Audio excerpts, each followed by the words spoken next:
Hey, it's Nick with Loose Leaf Tea Market, and this is episode 7 of Loose Leaf TV. And today we're going to talk about allergies. Everybody's coming in for allergies lately. It's really common. There's a couple things just about allergies. It's really a good idea to try to limit your exposure to allergens. The things that trip your immune system to freak out. It's basically what happens. Your immune system detects something it views as a threat, and it just goes crazy.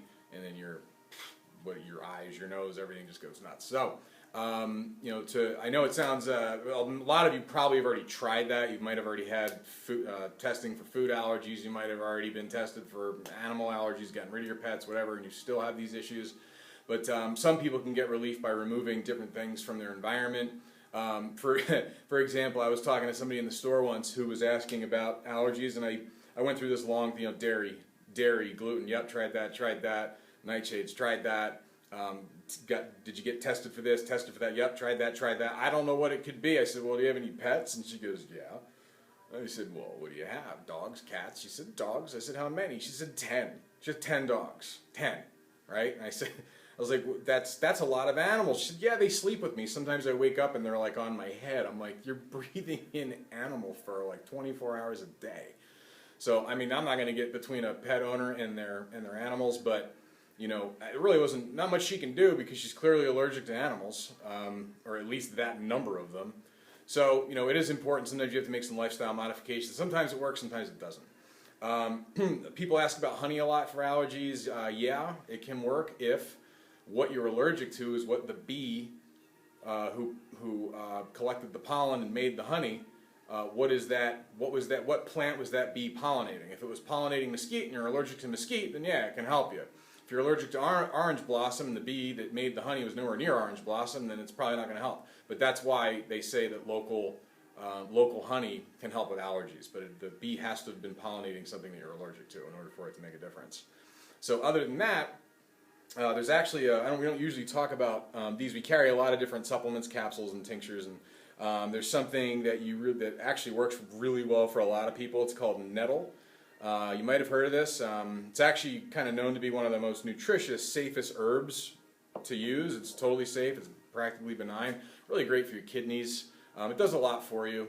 But what's important with nettles is that you get the freeze-dried kind. It's got to be freeze-dried because the freeze-drying process, I don't know if you've ever heard the term stinging nettles, but nettles, when they grow, they have stingers. That's why if you touch it, it'll sting you and it'll itch.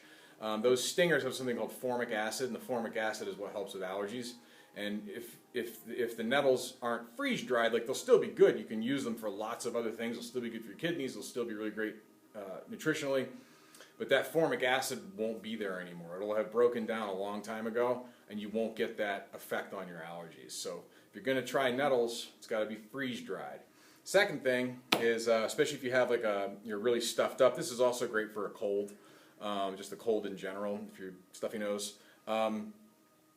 Sinus relief tea and steam. I wish you could smell this I say that all the time, but I really wish you could smell this one because a lot of times people come in, they have a cold, they can't smell anything. I'll say, here, smell this, and they'll say, no, I can't smell it. I say, oh, yes, you can. Go ahead and smell this, and they can. And then right in front of me, they start to get a little bit of relief. So this is great to use when you brew it as a tea. You can actually inhale the steam, and then you can drink the tea. So it really can help kind of keep everything clear. I've even heard there's a testimonial on the product page for this from a customer that was in the store. He's just raving about it. He said it's cumulatively helped his allergies over time. So whether or not it'll do that for you is, it remains to be seen. You'd have to try it, but nothing's 100%. But it's a good bet. So if you're dealing with allergies, these are a couple options. Take a look at your lifestyle. Keep a food journal. See what's around. You may not be able to identify anything you can avoid, and obviously that's not your fault. But these are good options if you're unable to get away from those allergens.